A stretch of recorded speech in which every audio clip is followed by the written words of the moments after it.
Welcome inside Platte Arena as we bring you the first round of the Men's Crossroads League Tournament. The 3-seeded Huntington Foresters taking on the 6-seeded Grace Lancers. I'm Eric Banton alongside Caleb Overfelt joining me tonight. And Caleb, we're in for another great matchup between these teams that split the season series earlier this year. That's right. It's time for the rubber match in tournament context. It's going to be a great game. The best way to guarantee a spot in the national tournament is to win this tournament.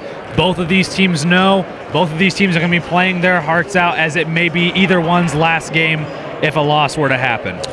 And remember, these two previous meetings again were split. Huntington on the road had an 8-point lead the last 3 minutes left, but Grace put together a nifty run and came away with a 5-point win. Heinen, the leading scorer for the Foresters, with 18 points. But Huntington got a measure of revenge back inside Platte Arena on February 15th.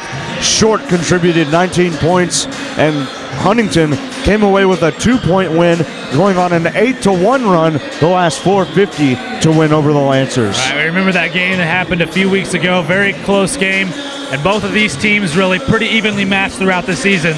Their first matchup came during a stretch where Huntington was giving up a lot of early leads that they earned. They've really since grown out of that and have been playing games much more closely and much more complete throughout the rest of this season.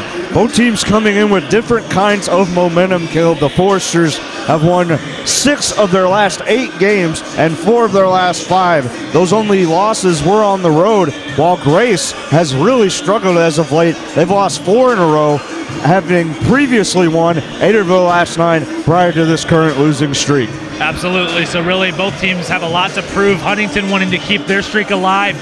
Grace wanting to prove that they did not end the season on a low note. They want to continue, turn it around, and put a strong run together in the Crossroads League Tournament. And the Foresters, of course, want to keep their momentum alive. And should Grace lose, I do not believe that their record right now would get them into the national tournament. But for the Foresters, a win could very well solidify their claim for a spot in the dance. Right, the Foresters are right on the bubble right now. They've had some tough losses down the stretch, but overall put together a very solid season, winning 24 games total. Again, very strong at home, and home court advantage may be the factor here, the difference maker between these two teams who both split on each other's home courts. And let's go ahead now and take a look at the men's bracket for the Crossroads League Tournament. We'll start at the top, as again the number 1 seed is Indiana Wesleyan. They will play Taylor tonight at 7 p.m. Bethel is hosting the Knights of Marion. They're in the top half. The winner of both of those games will play Saturday afternoon at 3 p.m. on March the 1st, and it will be at the higher seeds' home floor. Yeah, I predict Indiana Wesleyan will probably come away with a win, and I think Marion's going to have the slight upset over Bethel. They've been really strong all season, and were really high-seeded following a loss against Indiana Wesleyan. That bumped them down to 5, but I think that they're going to have the edge there. And looking at the bottom half of the bracket, we do have our Foresters taking on Grace here tonight. We will play the winner of St. Francis and Spring Arbor, the 2 versus the 7. And again, the semifinal match will be Saturday afternoon at 3. Caleb, who do you see coming out of that St. Francis Spring Arbor game? Well, Spring Arbor's been really tough down the stretch this season. They've played really well against some tough teams. However, I don't think they're going to be strong enough to beat St. Francis. I would really love to see a Huntington-St. Francis rematch. Again, they beat us on a last-second shot a few weeks ago at St. Francis, so it'd be nice to see a best 2 out of 3 there as well. And again, Huntington taking on Grace tonight. Being the 3 seed, they of course do have that first round home game, and that could be a big momentum boost, I think, for the Foresters, playing in front of what hopefully will be a big crowd here tonight. Yeah, absolutely. It's already starting to fill in, and sometimes it takes a while for the student section to fill up, but it's already looking about half full, and I think we're going to have a big crowd here tonight. The students really coming in to support their Foresters going into the tournament. Let's take a look at this game again, Caleb. Again, the last time these two teams played was just a couple of weeks ago on the 15th of February, and the Foresters were lucky enough to escape with a 2-point win here at home, and thanks in part to their free throw shooting. They got to the line 29 times, only made 19 attempts, but they got there over twice the amount that Grace did. Yeah, really, that was one of the most poor free throw shooting games I've ever seen out of the Foresters, but they were able to use that to their advantage, getting themselves several opportunities, as we mentioned, 29 shots from the stripe. Anytime they can do that, they put themselves in much better position. And again, the foul situation is going to be very critical, I think, today.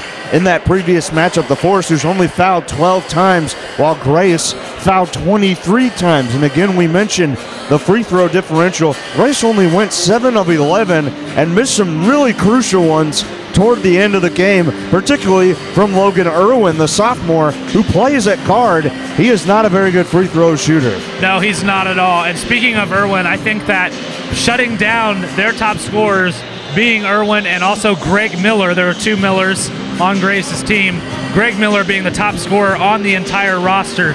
Shutting down those players will be key for the Foresters. That's something they do very well.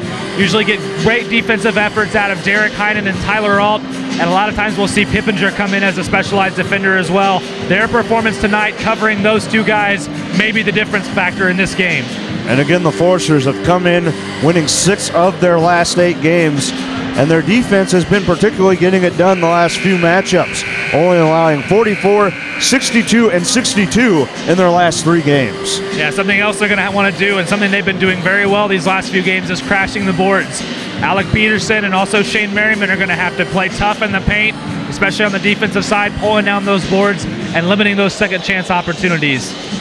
And again, the Foresters, this year they do a good job in the rebound differential. They average about 34 per game and limit their opponents. They're just about 29 per contest, while Grace, on the other hand, looking at their numbers, it could be very, very different. As we see, it's 36, almost 37 per game for them, but they give up about 33. Yeah, so it'll be tough for the Foresters. They want to definitely be boxing out. They need to win in every department of the game. As far as a key player goes, I'm not going to single one out. All the Foresters need to be coming out strong today. Everybody needs to perform their role on the team, and they're going to have to win as a synchronized unit. You are absolutely right there, Caleb. It's going to take a concerted effort from Heinen, Merriman, Short, the starting 5, and even the bench players, I think, for the Foresters to get it done in Platt Arena. Just about 1:40 before we begin tip-off between Grace and Huntington here on Forester Live on YouTube and 105.5 WQHU Forester Radio. Crossroads League Tournament action coming up next.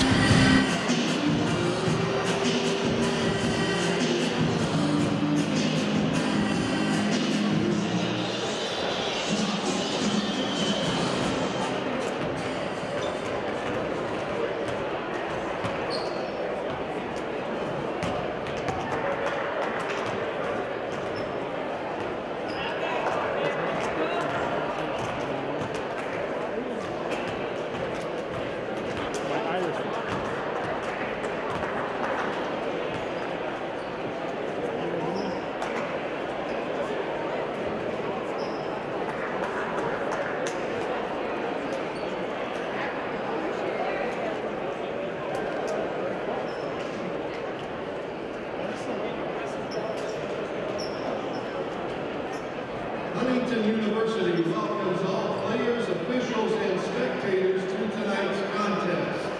As a member of the NAIA and the Crossroads League, we are committed to the true spirit of competition as champions of character, embracing 5 core values: respect, integrity, responsibility, servant leadership, and sportsmanship.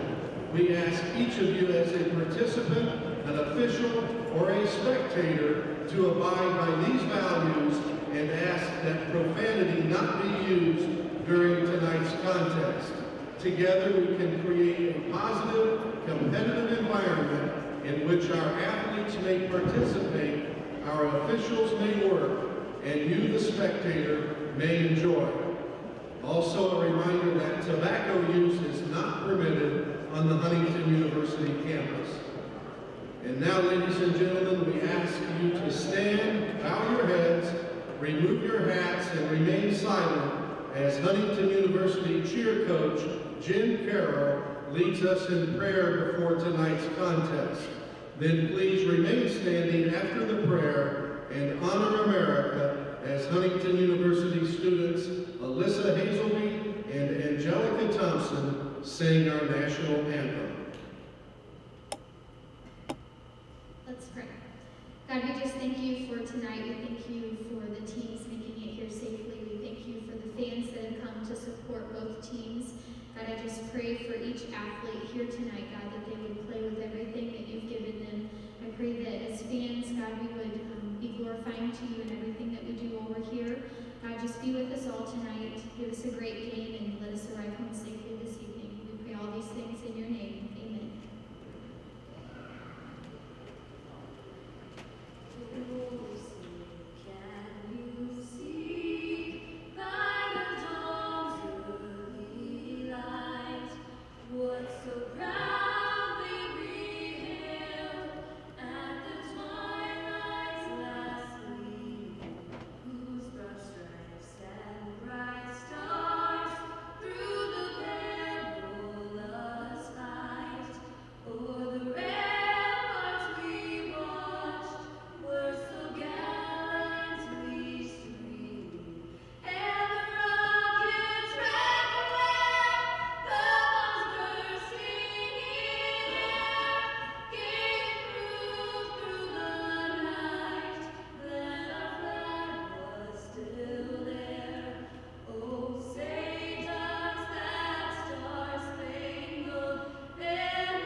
Back inside Platte Arena, Foresters and Lancers ready to do battle in the first round of the Crossroads League Tournament. Follow our games on Twitter as well.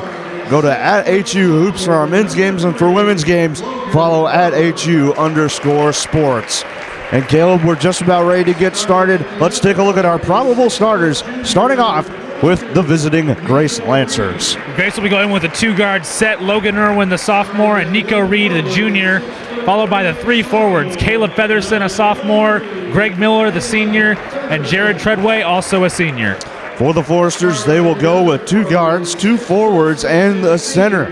They'll have Heinen and Alt running the guard positions, and in the front court, you will have Short, Merriman, and the junior, Alec Peterson, the big man in the middle. We've seen a lot of variations with these Forester starters. A lot of times Peterson will be out and Daniel will be in if they want a smaller lineup. It looks like they're going to want to try to go with a bigger one, as Peterson does appear to be getting the start today. They're going to want his presence inside, especially on the defensive end.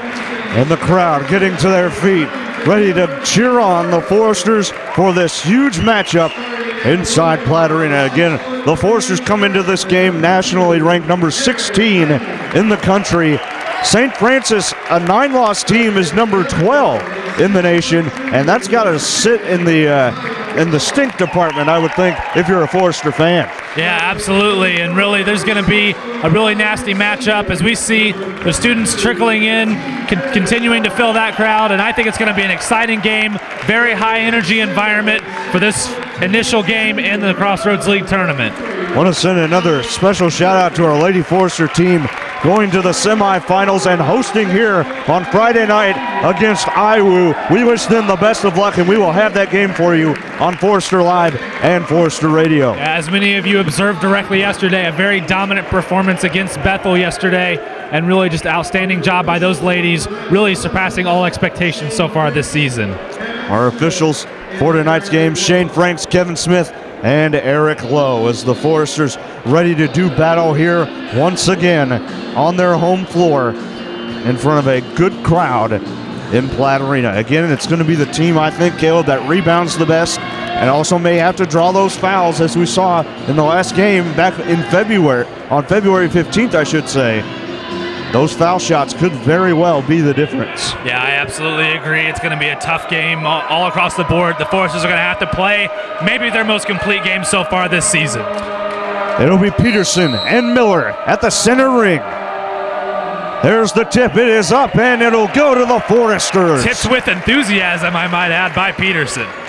Heinen will work with the ball. Defended by Irwin to start off the game. Heinen into Merriman. Back outside. Alt going to start it off for three, but it is well short, and Featherston gets the rebound. Quickly coming is Irwin. Irwin looking to bounce it back outside to Reed, top of the key. Over to Irwin in the near corner.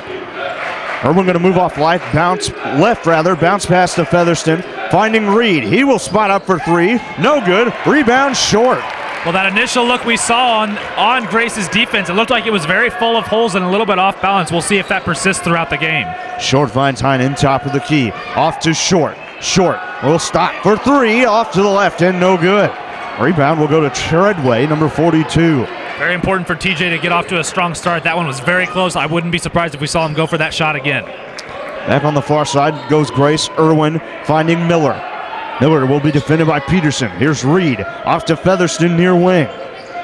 Featherston at the top. Irwin looking to drive on Heinen. Tough fadeaway jumper is short. Ball tipped up. Merriman gets the board. And here comes Merriman pushing to Short. Back outside. Heinen left open for three, and it's good. It's scary when Derek Heinen can get started shooting the basketball early. We know he's more than capable, and that might be a bad omen for Grace. 3-0 to start off the game. The Foresters on the board first. Miller almost knocked it away from Miller, or almost lost it against Peterson, rather. Featherston near wing finds Irwin, top of the key. Back off to Featherston. Looking to try and go inside, cannot. Finds Irwin again at the top. Irwin with space, goes back. Miller to answer for three, and he does. And Miller's a very versatile player. He's a big guy, plays on the inside, but as you can see, a very good outside shot as well as he answers the three. Almost plays a little bit like TJ Short, I would say, Caleb. Absolutely. Except TJ may not have the bulk that Miller does. Not quite. He's not as prone to go inside. Here's Peterson, got it blocked by Miller, and it will go to the Foresters out of bounds. Well, I like the idea of Peterson driving in strong, going toward the basket. It did get blocked that time. I hope he's not discouraged. I'd like to see more of that, and I think the rest of his team needs to see him drive to the basket in such a manner. Philman checks in, number 40 for the Lancers. Going out early is Treadway. Back off Heinen. Far wing gets a screen from Peterson. Lobs him in. Nice take to the rack, and he does put it in with the right hand. Yeah, absolutely phenomenal pass by Heinen, finding Alec as he's cutting to the basket, and now he's on the board with 2 points. 5-3, Foresters with the lead. Far side, it is Featherston. Looking to drive on Short. Tries to back him in. Tough shot, up and under. Count that, and the foul. Well, that is incredible that he was able to find the basket there. He was fouled low on this shot, and he just kind of threw it up, and it was able to find its way to the bottom. That ties the game at 5. Featherston looking to give Grace its first lead of the evening. First one on the way, too strong. And the rebound to Heinen, the freshman. Quickly off to Short, far side. Inside to Merriman. Merriman backing his man in. Turnaround jumper off the back iron, no good. Rebound Miller. And Reed is pushing now for Grace. Back off to Irwin. He'll go to Reed. Alt will defend. Irwin finds himself with the ball once more. Stops in the lane, and that one is out of bounds to the Foresters. A nice job. The lane really just opened up. There was nobody there to receive that pass, and the Foresters get their first turnover of the day. And again, Grace content to bring some pressure early on the Foresters defensively. I think we'll see both teams experiment with the pace of this game, trying to control it. It should be an interesting one to watch as far as that goes. Heinen back near the timeline, has to dish it off to Merriman. Gives it back to Heinen. Heinen trying to back down Irwin in the post. Turnaround is good. Love the way he takes it to the basket, and he's able to turn around and pull up the shot and cash it in for 2.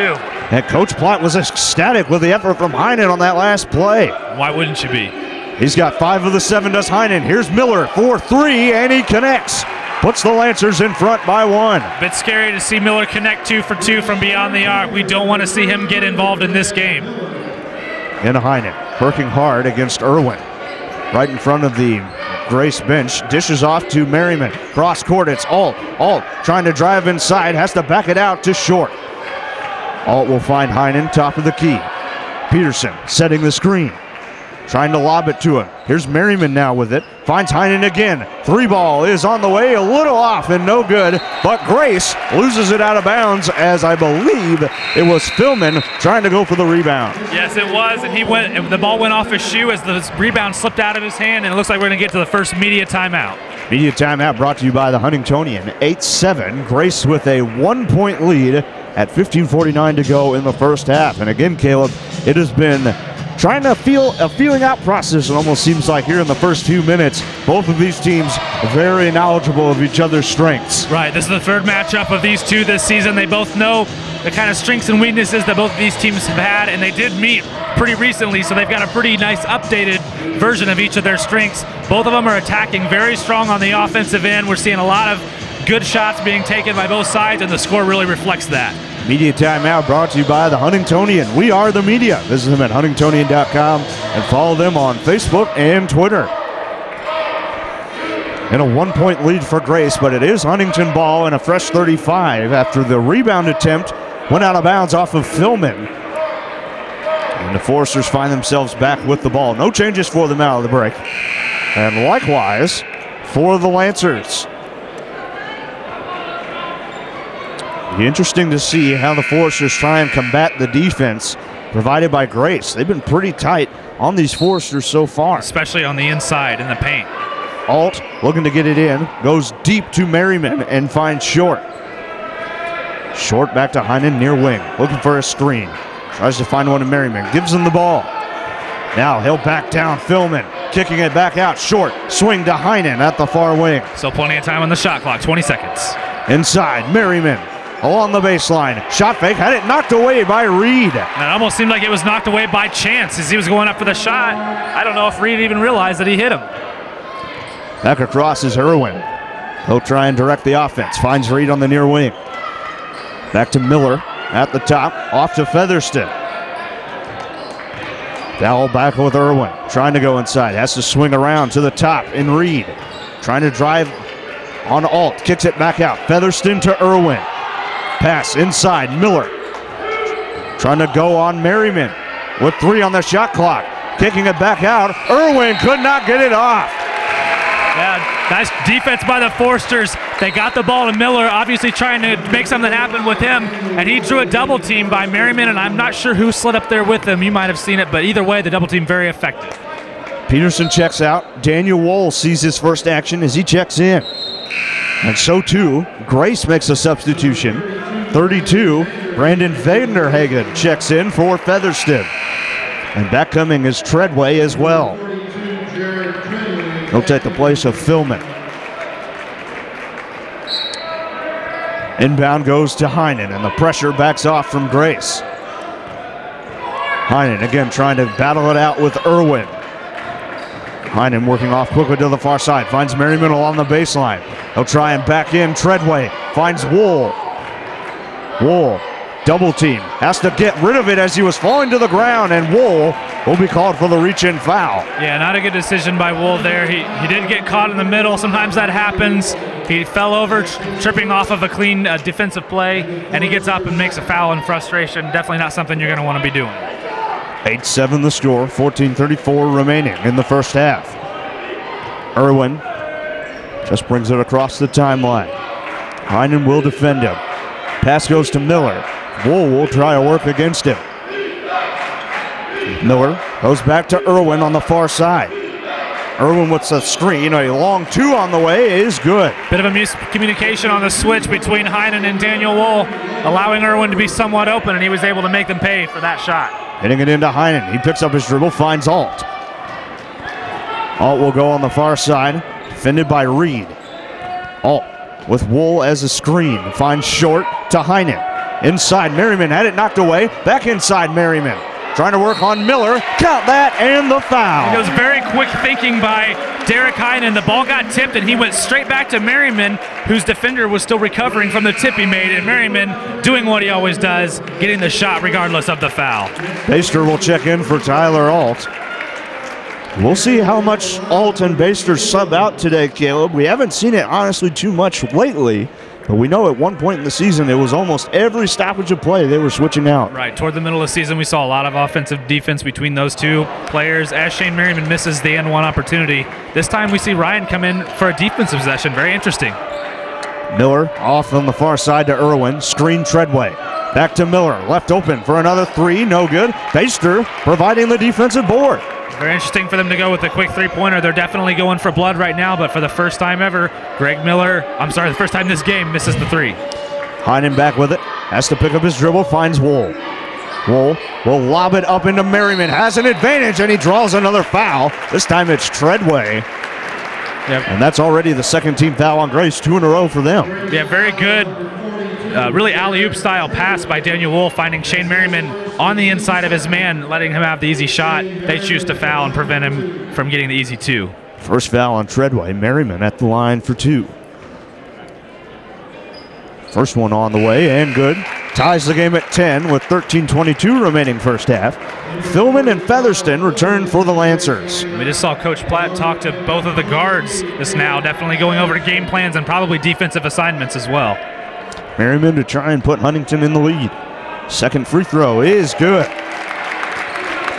Merriman's been very good from the line these last few games. He went almost perfect during the last game of the season against Taylor. Out on far side, it's Irwin. Miller with the screen. Good protection by the Foresters. Foul will go on Heinen as Irwin was trying to drive to the basket. But again, Caleb, that might not be too bad of a foul as Irwin is only shooting 52.6% from the line. Yeah, a little bit of dissent among the student section. I definitely thought that was a pretty clear foul, and I think it was a not an intentional foul per se, but I think he was definitely intending to do it. As you mentioned, not a very good free throw shooter as he hits the front iron on that one. Miller will check out for a quick rest. Treadway right back in there for Grace. Again, Irwin, second free throw on the way. That one is good. He goes 1 for 2, ties it at 11. Here's Baster. Trying to work hard against Vanderhagen. He'll bring it across. 13 minutes remaining in the first half. Heinen with it. Looking to go to Wool and does. Nice drive. Tried to kick it out, but it was tipped by Vanderhagen. Irwin back with it for Grace. Shot from the free throw line. Connects. Interesting. For somebody who's not very good at free throw shooting, he's excellent from about 15 to 20 feet out. Back off to Baster as the pressure again comes from the Lancers. 13 to 11. Grace by 2. Baster finds Merriman. Back outside. Baster. Just short, open for 3. That one is no good, off to the left. Back coming is Irwin. The board was by Vanderhagen. Irwin had to pick up his dribble, goes back outside. Vanderhagen trying to drive, tough shot, and off to the right, no good. Ball tipped, and Baster comes up with it. That was some good help defense by Daniel Wool during that possession, preventing the drive. And Coach Platt not very happy with the pace of the game right now, wants to slow it down and take a minute to talk about it. He'll take a 30-second timeout. Leaves Huntington with 5 remaining for the rest of the game. Grace so far has not taken one. They have 6 left. And we will see Miller check back in after the timeout for Grace. And a great student section on hand here this evening as the 3-seeded Lancers take on the 6-seeded Grace Lancers. There you get a look at the huddle. What do you think Coach Platt is talking over with his players right now? Well, I think he wants to just get them under control. They seem a little bit rattled these last few possessions. They've made some good defensive plays, but have made a lot of mistakes on the offensive end. I think he wants to draw up a solid play, probably try to get the ball to Merriman if at all possible, and just try to get some points on the board. Coach Platt does make 2 changes to his lineup. He sends in Pippinger and Peterson for Short and Merriman. Well, so much for my prediction about going to Merriman, huh? Heinen gets it back to Baster after the inbound. Over to Heinen, off to Wool. Across the timeline with Pippinger. Pippinger back out to the point guard, Heinen. Heinen working back left. Trying to find some space. He gets double-teamed hard by Vanderhagen. Inside, Peterson. Tough right-hander is good, and we're tied at 13. Peterson was double-teamed that entire possession, and despite that, he was able to use those long arms to get himself a nice shot. Featherston with it for the Lancers. Pass inside, knocked away, fighting for it on the floor. Pippinger has it. Ball loose, and there's Heinen. And they're going to run down to the floor. It's 4-on-4 matchup. Heinen, the spin move, dumps it off for Baster along the baseline. Very dangerous pass by Heinen, but luckily Baster was there to find the orange. Heinen, cross court to Wool. He'll try and drive in, and it will be a charge on Wool. Crowd not happy about that one. Definitely seemed to be a flop. Either way, the ball is going back to Grace. That's Wool's second, and just like that, Merriman is going to have to come back in. Yeah, when you're Shane Merriman, you don't get very long breaks on this team. He is definitely the core, and he's needed most of the time. Fourth team foul on the Foresters, only 2 for the Lancers. Coach Platt not very happy with that call, but nonetheless, Grace will get the ball back. 13 all, 11-10 to go in the first period. Featherston bounces off to Miller in the corner. Miller defended pretty well by Peterson. Pass back to Featherston. Shot fake, finds Irwin. Back out to Miller. He'll go to Featherston once more. He'll try and drive on the freshman Pippinger. Finds his way around, misses the lay-in. Ball still up in the air, and Pippinger came up with it. I thought Pip did a great job using his body there, forcing that awkward off-balance shot, and then pulling up the board as well. Nice job by Pippinger. Heinen, tough shot from the elbow is good. And Heinen's really been the catalyst so far this game, providing the shots when the drought seemed to be happening, and he's just really opened up his game so far today. 15-13, Foresters by 2 again. Miller to Vanderhagen. Baster trying to stare him down. Vanderhagen moves back off to his left, finds Featherston. Featherston trying to go inside, and a kickball. Good defense again from Pippinger and Merriman that time. And I think Pippinger is really coming into his own, at least right now. Yeah, he seems to be involved in every good defensive play, and that's exactly why he's in right now. An excellent defender. That inbound will go deep into the backcourt, but retrievable by Vanderhagen. Only 12 on the shot clock. Vanderhagen finds the screen, tries to weave his way in. The shot high off the glass, no good. Treadway the board, misses, and Peterson provides the board. Well, Alec wasn't able to get the first rebound because he went up for that block, but the second shot didn't fall through, and he was able to dominantly go up and get it. Here's Baster looking to lob into Merriman, finds Pippinger to Heinen. Peterson trying to provide the pick. Pass goes to Peterson, back outside, Baster to Pippinger. Pippinger, ball fake, trying to drive, kicks back out. Merriman, a high arcing three is short. Here comes Irwin after corralling the miss. Irwin, nice crossover, lays it in with the right hand and in a nice adjustment. Yeah, Derek Heinen was a little slow on the help defense there. I think he thought there was another defender behind him to slide in and stop the Irwin drive, but there was not, and he was able to get the easy layup. Pass to Baser from Heinen. Now Merriman has it against Treadway. Trying to back him in. Gets double team. Goes back outside. Ball tipped up. There's Heinen to corral the loose ball. 15 on the shot clock. Heinen looking for help. Trying to work it back right. Stead goes left. Puts up a tough floater. Off the back iron. In and out. No good. Now, I've seen a lot of balls go all the way down and come back out. That might have been one of the worst I've ever seen. Featherston gets the nice bucket on Merriman. Another timeout by Coach Platt. 17-15. Grace in front. 30-second timeout by the Foresters. And they've had to burn 2 ones quickly. They don't want this game to get too far away from them. And right now, just the Foresters can't seem to be able to pull ahead. Anytime they have a good offensive play or a good defensive set, that can't seem to chain them together. And right now, that's caused a very stagnant game. Foresters now with 4 timeouts left. 17-15. The Lancers in front.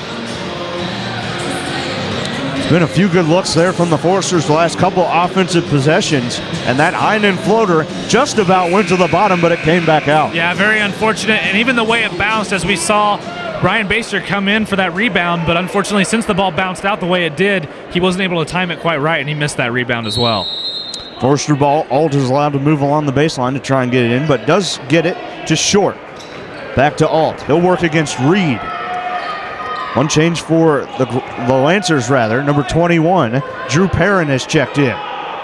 Pass goes to short from Alt. He'll go inside and does to Merriman off the glass. No good. That may have been blocked by Philman. Yeah, it was either a block or a foul, and the crowd definitely wanted the foul there, but very tough shot.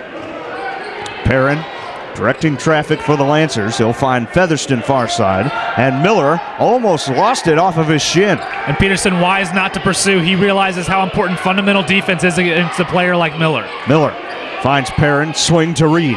Reed inside to Philman. Philman trying to work against Merriman. Tough floater, back off the iron, no good. Ball tipped up, missed, and there is short after a tip from, I believe it was Merriman. Yeah, it was very smart to tip the ball out. Many of the Grace players congregated in the paint trying to get that rebound. Pass off to Short. Calling for a screen, perhaps. He'll find Merriman again. He'll spot up a long three, no good. Peterson trying to get the board, but could not. Well, the problem when Merriman is shooting a three is he's not there to get rebounds, and Malik was all by himself against 4 different Grace players, and he wasn't able to come up with that board. Philman finds Perrin on the near wing. Back to Reed. He'll spot up for a tough three, no good. Fighting for the board, and there will be a foul. Let's see who it's on. That'll be on Alt, the 15th foul, and Alt's first. Yeah, crowd not very happy with that one. Definitely seems to be some one-sided calling, and it looked like Peterson's jersey was being grabbed as he was going in, but that one wasn't being called. Second media timeout of the half. Brought to you by the Huntingtonian. It comes at 7:27, and we're still at 17-15. Grace with the 2-point lead. Well, you mentioned how important fouling was during the previous matchup. Huntington winning the foul situation 12-23, and they still only won that game by 2. So far this game, 5-2 in the favor of Grace, and so far that looks like it might be a bad omen. Media timeout brought to you by the Huntingtonian. We are the media. Visit them at huntingtonian.com. Again, the Foresters down by 2. The inbound will be on the near sideline, out near the Forester bench. Will be Grace ball. Yeah, very important for the Foresters to put together a good defensive possession here and maybe get some points in transition. If they can cause a turnover and get some transition baskets, I think that might turn the pace of this game, which right now, even though the score's close, seems to be favoring Grace. We'll look and see what Grace adjusts, if anything. No changes out of the timeout so far, and I don't think the Foresters have made any yet either. Again, one thing to keep in mind, though, Caleb, is that Wool has 2 fouls, and when he's on the bench, he doesn't provide you that spark that you're looking for. Right. Wool's specialty really seems to be energetic plays, and a lot of times he can kickstart the team and really provide some synergy for everybody else. Reed bounces into Perrin, and we're back underway. Perrin moving off to his left, finds Featherston. Featherston continues right, goes back to Reed, who has circled around again.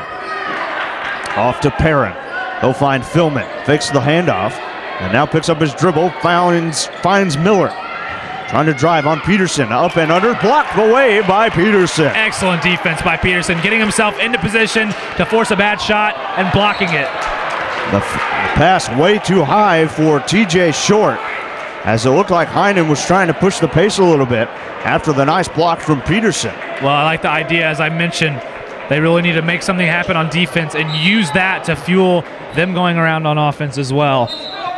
And unfortunately, it didn't quite work out for them that time. Just under 7 minutes, your score still 17-15. It looks like Irwin will check in on the next stoppage of play. Pass goes to Philman, off to Featherston far side, out near the NAIA logo. Featherston with a screen. He'll try and drive on Short, and does. He lays it in. Very strong drive, and 4 points is a big lead compared to the rest of the game tonight.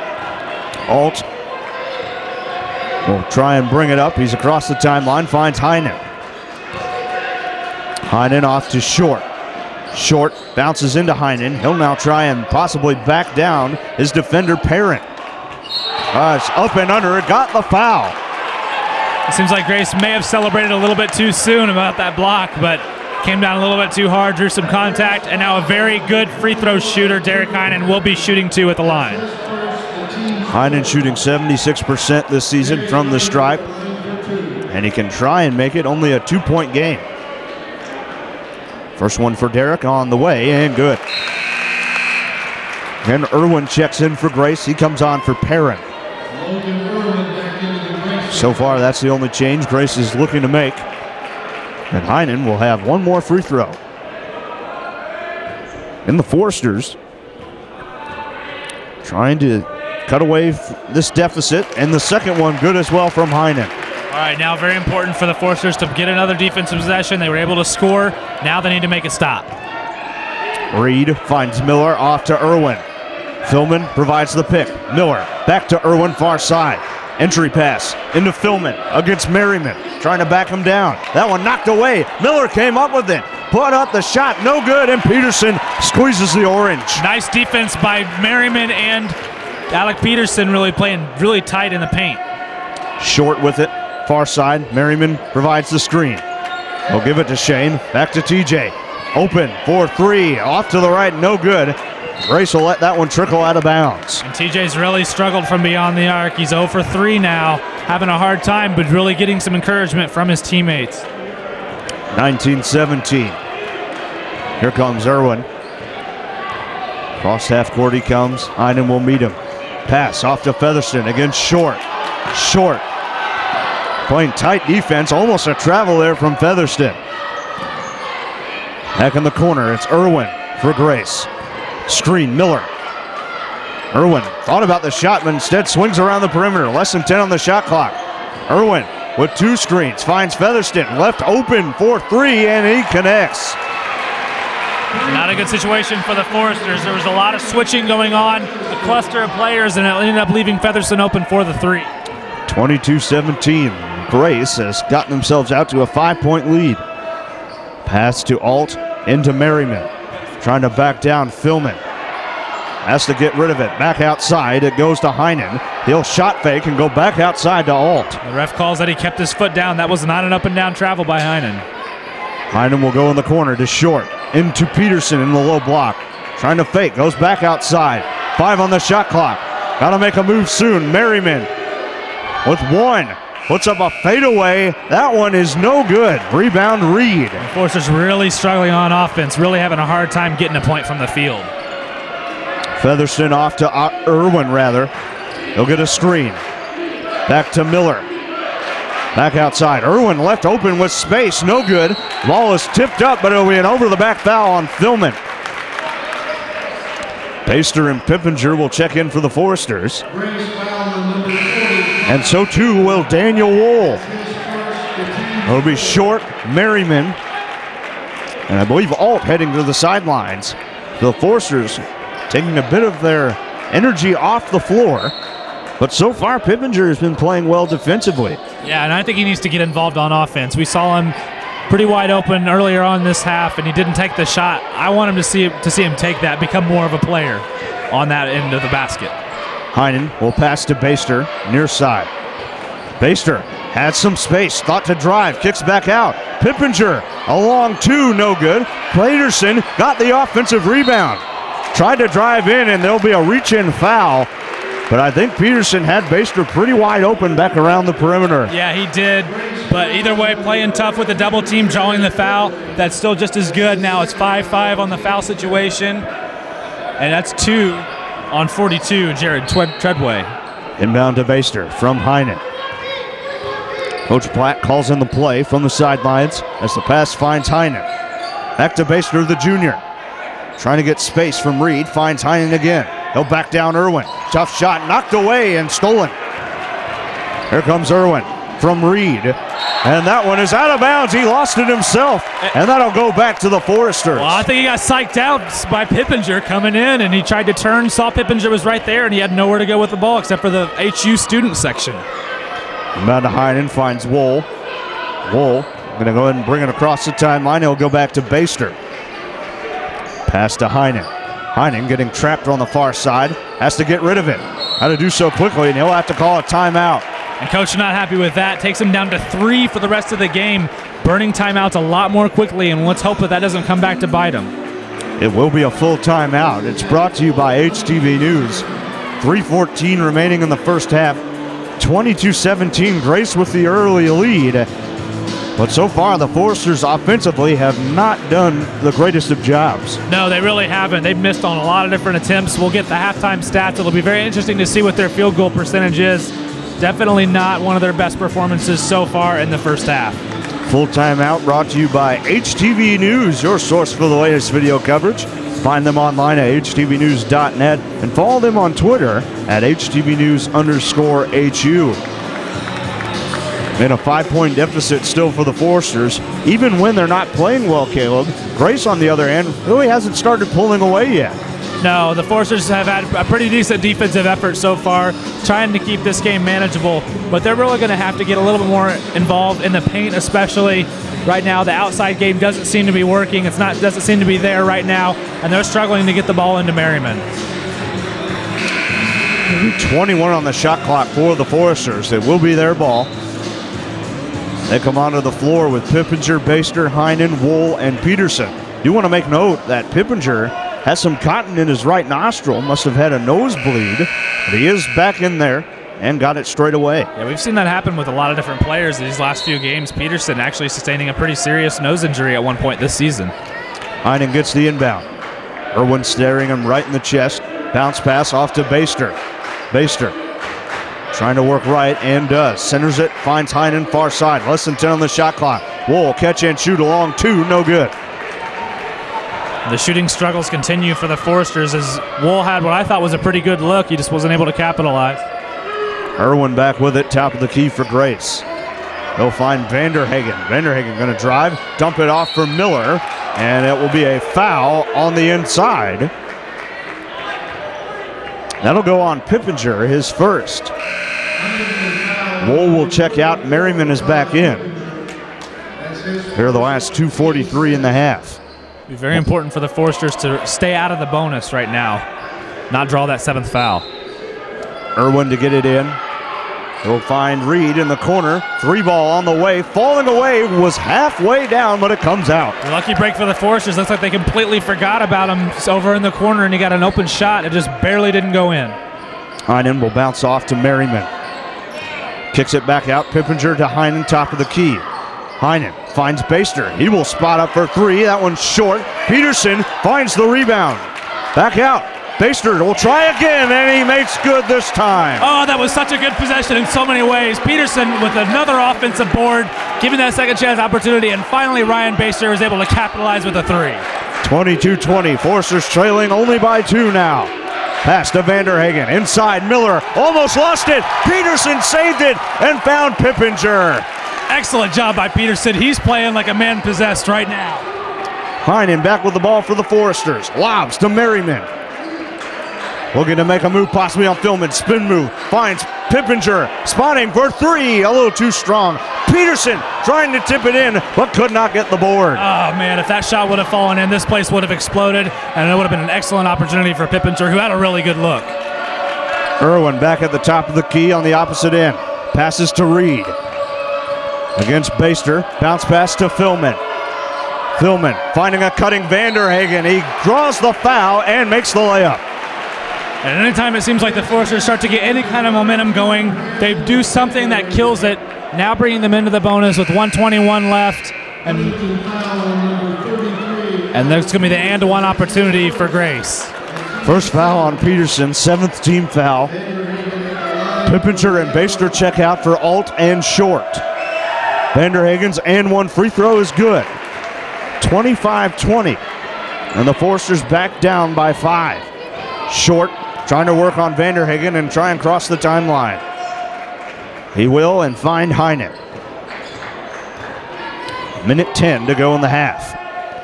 Pass to Alt. Far wing. Enter it into Peterson. Trying to work against Miller. He'll try and drive in. Left-hander, no good. And the rebound, Miller.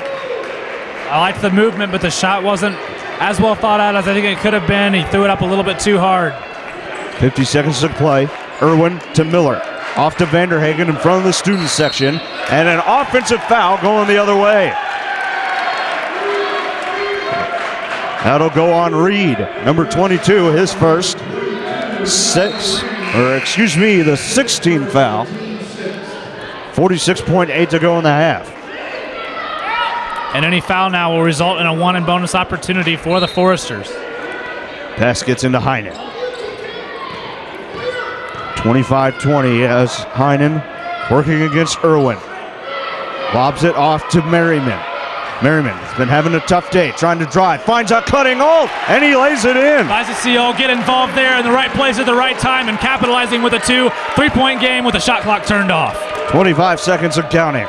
Irwin across the timeline. He'll probably hold till about, I would say, 10 seconds left. I would say so as well. Looks like they might be setting up a drive opportunity, maybe a kick as well. Irwin finds Vanderhagen to Philman, fakes the handoff, picks up his dribble, has to find someone back outside. It's Perrin with 4. Turnaround is up and in. And even with the tough defense from Alt. Yeah, I think he was fooled by the student section there. Started counting down 3-2-1 a bit prematurely. Either way, he made the shot, and it's going to be a 5-point game going into the half. 27-22. Grace with the lead into the locker room. And we'll be back with a halftime recap and a look to what should be another fantastic second half in Platt Arena. The Foresters trail by 5 at the break on Forester Live on YouTube and 105.5 WQHU Forester Radio. Our Huntington University student halftime shootout is sponsored by Signs Etc. and the Huntington Pizza Hut. Each shooter will shoot from the free throw line, the 3-point line, and half court. If they hit the free throw, they win a 2-liter bottle of pop. If they hit the 3-point shot, they win a free pizza from Pizza Hut. And if they hit the half-court shot, they win a $100 gift certificate. When we call your ticket number, please report to the scoring table with your ticket. Number 380123. 380123. 380195. 380195. And 380181. 380181.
The Huntington University Athletic Department wants to thank Orthopedics Northeast and Sport One for its partnership. OED physicians specialize in bones, joints, spines, and sports medicine.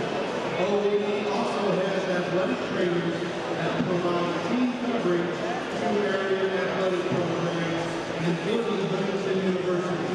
When you need orthopedic care, there's only one name to know, OED.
Indiana Wesleyan leads Taylor 28-21. And also in the first half, St. Francis. Back inside Platte Arena, 27-22. Forsters down at the break to the Grace Lancers. Reminder, you can follow our games on Twitter as well. For men's games, follow at HU Hoops. And for women's contests, follow at HU_sports. Let's take a look now at our halftime stats, Caleb. And honestly, this may be one of the worst halves the Foresters have ever had this season, shooting only 31% from the field. They are 80% from the free throw line, 4 for 5. But from behind the arc, they are 2 of 13 at 15%. We're deadlocked at rebounds with 17, and the Foresters losing the turnover battle 7-8. Yeah, the way that it's working right now is the Foresters are really being shut down on the inside. That's forcing them to go to the outside, and they're not hitting any of these shots. Having a really hard time, especially it's hard to see TJ Short 0 for 3 from beyond the arc. The field goal percentage really says it all, and as you mentioned, one of the worst halves we've seen them play, and very surprising that it's coming from the first half, as Huntington's traditionally a first-half team. Individual scorers, they're led by both Caleb Featherston for Grace and Derek Heinen, each of them with 9 points. And then also Logan Irwin has 7, Miller with 6, and he also has 6 rebounds. For the Foresters, after Heinen, the next highest guys are Peterson and Merriman with 4 apiece. And then Baster with 3 and Alt with 2. Those are the only scores so far for the Foresters. Well, one of the biggest positives, I think, for the Foresters is the way that Alec Peterson's been playing. You mentioned Greg Miller only has 6 points, and those have both come from beyond the arc. He's been guarded by Peterson for a majority of this game. Peterson doing a nice job defending him, especially on the inside. Also pulling down 3 key offensive rebounds, a lot of those leading to second chance opportunities. So he's really getting it done on the inside. I think the rest of the team needs to follow suit. Let's take a look now around the league as the Foresters trail here by 5 at the break. Other games happening in the Crossroads League, first round of the tournament. These 2 scores are at halftime. 1 is still in the first half. Indiana Wesleyan leading at home against Taylor, 32-23, still in the first period. And then these scores are at the half. Marion on the road leading Bethel 30-24, and Spring Arbor up by 2 in the locker room, 31-29 over the St. Francis Cougars. We could be in for quite the semifinal matchups if these scores hold true. Yeah, all Forester fans definitely crossing their fingers and holding their breath the second half of that game. If Spring Arbor can manage a win, that would mean another home matchup for the Foresters in the second round instead of having to go on the road against St. Francis. And that would mean that the Foresters would have to win, though, and currently they are down by 5. Then we'll take a look at the brackets for you as well. Again, the winner of Taylor Iwu will play the winner of Bethel Marion, and that will be Saturday at 3 p.m. The winners, the home team will be the one with the higher seed after both of those games conclude. And then again, that is the top half of the bracket. In the bottom half, you have the Foresters, of course, taking on Grace here. They will face the winner of that St. Francis Spring Arbor game, and if the Foresters can somehow dig themselves out of this hole and win, and Spring Arbor can hold serve, the Foresters would have another home game here in Platte Arena. Also, though, how scary would that be facing a Spring Arbor team that's able to beat St. Francis, who's really been a pretty solid presence throughout in the Crossroads League. But again, as you mentioned, Huntington got more than enough to worry about right now, down by 5 at halftime. In that first half, Caleb, it just seemed like the Foresters were flat offensively. They just didn't look inspired. They had a tough time, as you mentioned, going inside. And nothing seemed to be going right for them. Absolutely. They couldn't string together a couple good different plays. That was their struggle. There were definitely some shining moments, some big shots. I think one of the biggest ones was a 3-pointer from Ryan Baster off of an Alec Peterson offensive rebound. That's the kind of stuff they need to keep doing. They're having a hard time stringing those plays together, and that's what's really hurting them right now. And for them, too, I think they just need to keep their confidence up. If they get a bad shot, they can't be discouraged. They've just got to go right back and play tough on defense and hopefully come up with another stop themselves and hopefully limit Grace to fewer points. And that doesn't apply to any player more than the player you're looking at right now. TJ Short really, not off to his usual start. He can't be discouraged. His team needs him right now. He's been a bursting appearance basically for everybody else. He's getting those really great shots, and he's needed now more than ever on offense by his team. Grace, on the other hand, has put together a solid first half. 44% from the field total and only 3 for 8 from behind the arc. They also picked up 17 rebounds, 6 of those coming from Greg Miller. And they've just been really looking and finding their shots, getting the ball inside, and drawing a lot of double teams on the Foresters. And again, I think it's a positive for the Foresters. The way that half went, they shot so much lower percentage than Grace did, and they're still only down by 5. So I think that's a good sign for them. That's a sign if they can turn their offense around, they should be able to squeak out a win at this matchup tonight. Again, the players to watch for Grace are Irwin and Miller. They've scored 13 of the 27 points and have really been catalysts on the offensive end for the Lancers. Yeah, and for the Foresters, definitely going to have to watch 2 guys that were quiet. The 2 seniors, Shane Merriman, who was held to only 4, drawing a lot of double teams as he often does. And as we've already mentioned, TJ Short, who is quiet from beyond the arc, but has the power to really turn games around. And again, TJ Short was held scoreless. He only came away with 2 rebounds in that first half. He does have 1 foul. He also turned it over 1 time.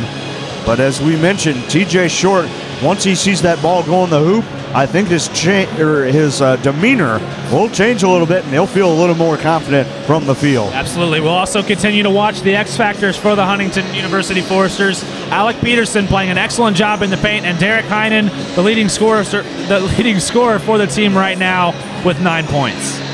Just about a minute 40 before we get back underway. We'll take a break on Forester Live on YouTube and 105.5 WQHU Fuse FM. Second half action coming your way.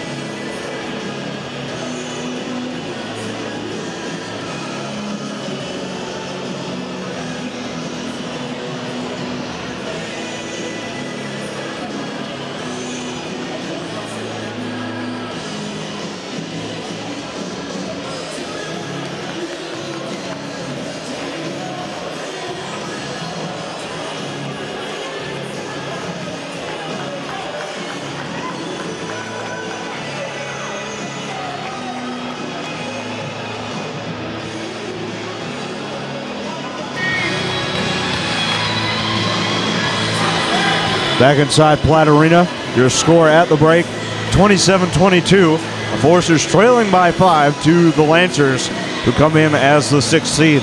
It will be Lancer ball to start out the second half, and the Foresters do have their starting lineups on the floor: Heinen, Alt, Short, Merriman, and Peterson. And we have Grace yet to break out of their huddle. I imagine they'll start with their starting 5 as well. All those guys really having a pretty decent half so far, and it should be interesting to see how the game winds down as we are getting ready to start the second half. Did have a short conference there at the scorer's table before we get ready to start the second half. One referee is still here. I believe they are trying to correct a foul situation.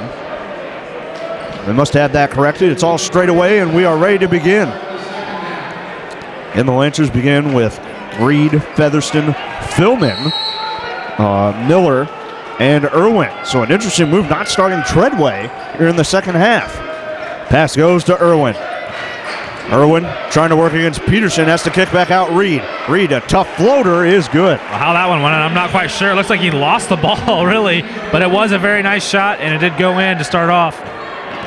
Alt will give it back to Heinen out near the timeline. He is now across. Heinen directing traffic, sending TJ Short to the far, or to the near side rather. Pass to Merriman, inside, turn around, got it, and the foul on Philman. And there was a shot from a guy who knew that his team needed him. Very nice job by Merriman, not backing down. As soon as he got the ball, he knew he was taking it to the hoop, and he got the shot and more. Second foul on Philman, first of the half for either team, as Merriman tries to convert an and one. Free throw on the way, off to the left, and no good. It's a second missed opportunity by Merriman tonight. Normally he's pretty consistent, but he has been struggling on those and one opportunities. Miller finds Featherston. Featherston will go back to Reed, top of the key. Now finds Irwin, far wing.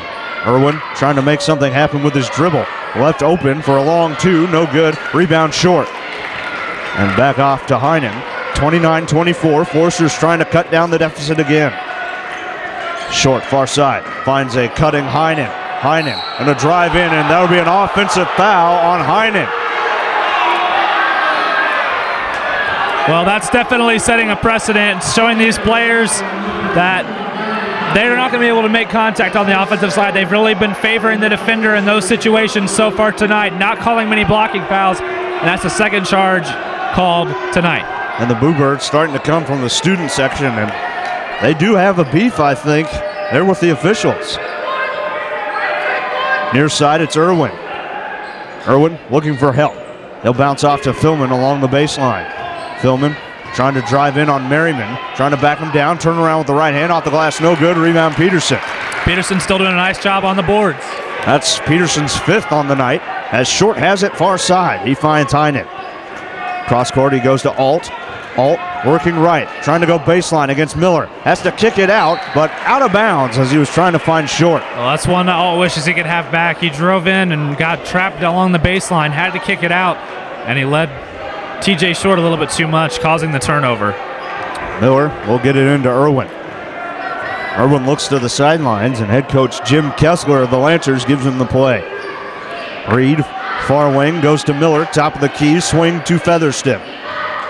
Featherston moving off right. He'll go to Reed, off balance, 3, no good. Rebound Peterson, number 6 for the big guy. Really important for an offensive point here. The Forsters. That one will go out of bounds right in front of us as Reed tried to save the basketball. Yeah, nice job by the Forsters retaining possession there, and it looks like we're going to have a 30-second timeout. It'll be called by head coach Jim Kessler of Grace. It'll be a 30-second timeout. They have 5 left. 29-24, still Forester ball with 26 on the shot clock after Reed tried to save the ball out of bounds. It almost came into our laps, Caleb. Yeah, it did. He came right in front of us and showed a little bit of frustration as well. As I mentioned, very important possession for the Forsters. Every time they get a stop on the defensive side, they need to cash in. That's how you cut into the deficits. That's how you build a little bit of momentum, and that's ultimately how you win a basketball game. Any basket here would make it a one-possession game again, as the Foresters just about ready to break the huddle.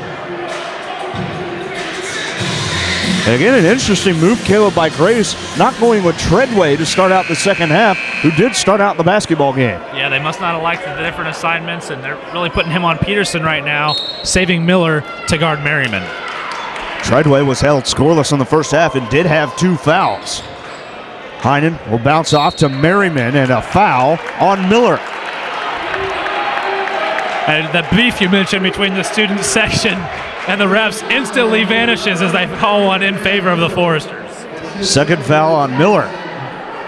Second in the half for the Lancers as well. Alt to get it in, lobs into Short.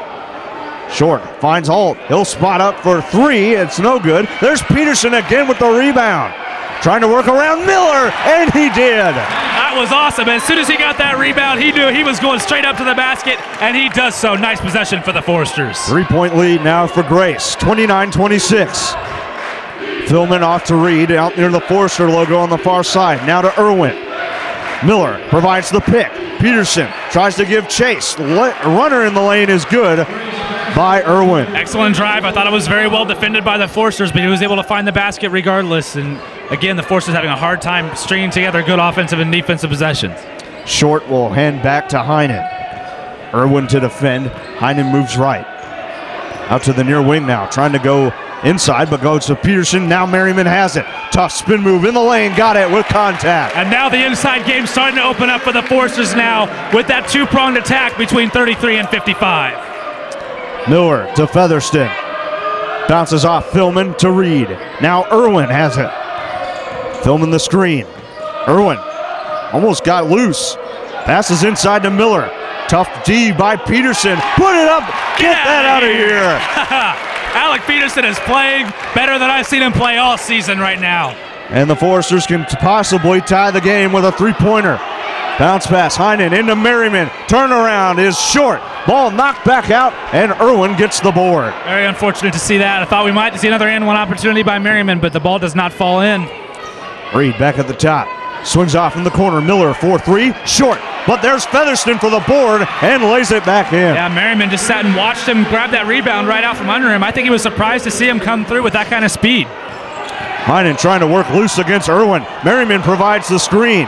Heinen Dishes back out. There is Short. He will drive and lay up, no good, but he's fouled. I think TJ was about ready to come in and slam it down, and he did get caught up with the foul. They didn't know what to do with him, using that three-point threat as an advantage.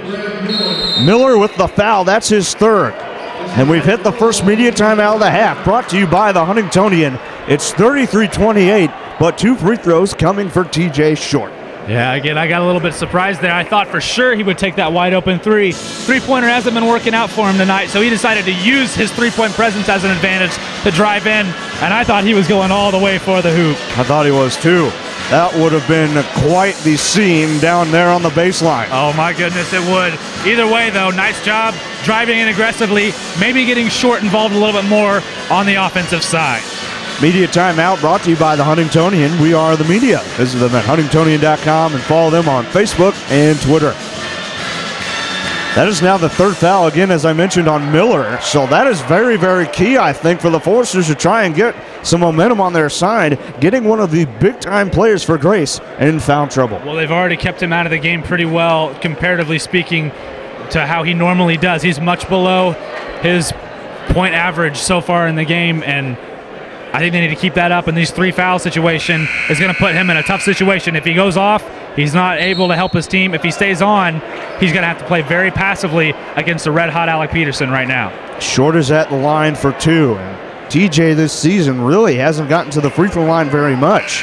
Again, he's primarily a jump shooter, and he's not too prone to drive into the lane, but he did so there and drew a foul. Yeah. I'm surprised he doesn't drive more often. He's very good when he attacks the basket, and he's also a very powerful dunker as well.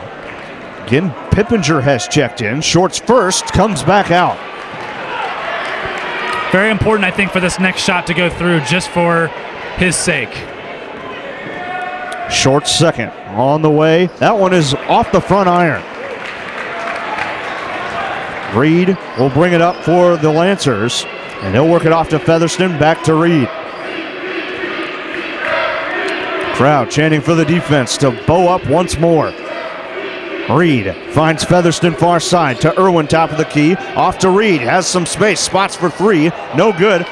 Peterson got another rebound. Yeah, right now he's boxing out and he's dominating the glass, and that's giving the Foresters the opportunities they need to try to come back and score on the offensive side. Should mention that Treadway is in for the Lancers. He came on for Miller. Merriman almost lost it. Found Pippinger underneath. Turnaround off the glass, no good. An excellent boxing out by Grace. They're able to keep Peterson out of it, and he wasn't able to come up with the offensive board that time. 15 minutes remaining in the second half. Reed will work it off right. Does not use the screen. Trying to drive on Pippinger. Back out to Philman. To Featherston. Irwin. Irwin looking for help. Gets some in Philman. Nice dish and works his way up and under Merriman. Yeah, nice job getting Merriman to leave his feet. At that point, it was very easy. He could have drawn the foul if he wanted to, but he decided to go straight for the shot. 35-28 as the Foresters find themselves down 7. Heinen again guarded very tightly there by Irwin. Heinen drives, kicks to Pippinger. Pippinger has to work himself free and finds Heinen. Heinen will go ahead and spot for 3, no good. There is Short to tip it in, and TJ's on the board. And that's exactly what he needed. Nice job. Very safe shot to make whenever you've got Short, Peterson, and Merriman down below in the paint. 35-30. Back down to a 5-point lead as Irwin finds Reed. Defense is more important now than ever, as it will continue to be more important throughout the rest of this game. Reed to Irwin. Heinen there to defend. Philman provides another screen. There is Featherston open for 3. Short. And Peterson, I believe that maybe his 9th or 10th rebound. Yeah, he's absolutely gone off so far this half. He's going to continue to do that. He's giving his teammates several opportunities to score the ball. Merriman, shot fake. He made the 3. And he's finally able to cash in, and it's a 2-point game. 35-33. And Irwin will drive, put it up, no good, but a foul. It'll be 2 shots for Irwin. He's 1 for 2 from the stripe tonight. Transition defense has been a problem all year so far for the Foresters, and it didn't look like they were able to snap back as quickly as they needed to. It'll be 2 shots for Irwin again. 13:30 to go in the second half. And as we mentioned several times before, Irwin not the best free throw shooter. We'll see if the Foresters can luck out here. First one on the way, no good. In come Baster and Wool for Pippinger and Peterson. We're also seeing Greg Miller check in. Very important now. See if we can get him to draw another foul. Irwin with one more free throw to come. Now 1 for 3 on the night. Second one is good. Irwin now 2 for 4. Still bringing the full court press. And still, it's only a one-possession game, 36-33, Foresters trail. And it seems like the Foresters are actually starting to build some momentum now, which they failed to do so far all game. Here's Baster. He'll bounce off to Merriman out near the three-point line.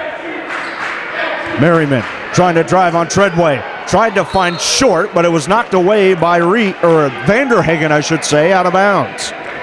Very scary to see Shane Merriman drive to the basket like that. But he's definitely discouraged with that pass being tipped. Hyden gets the inbound from Short.